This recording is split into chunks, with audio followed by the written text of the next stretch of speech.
So the next video that I'm going to present to you is all about serving. So when we serve things, we have different types of utensils that we'll use. So I'm going to start from left to right.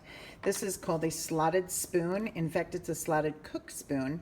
So if I were, let's say I'm boiling something that needs to be removed, like a hard-boiled egg for that matter, I can remove the egg from the boiling water, and the boiling water doesn't stay inside the spoon because there is really nice slots there. So thus it's called a slotted spoon.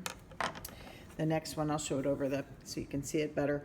This is a ladle, and it's to move liquids. They can be either hot or cold from one container to another. Next one, we have tongs. So these, I used my tongs. I have all sorts of different types. Last night I made tacos, and I let my husband and I, we both made our own.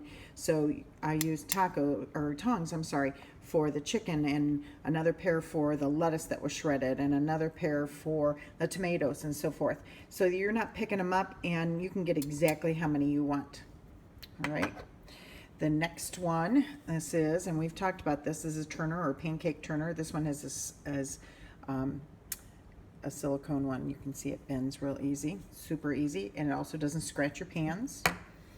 And this one, this is a slotted one. It's got a lot of leftover, looks like it's been melted a couple different times, but it still is just a turner. Don't call it a slotted one, even though it has those.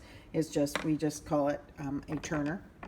This is a cook spoon, so it's made to be able to go into a pan that has a hot liquid or ingredient so that you don't burn yourself. It's got a nice handle here.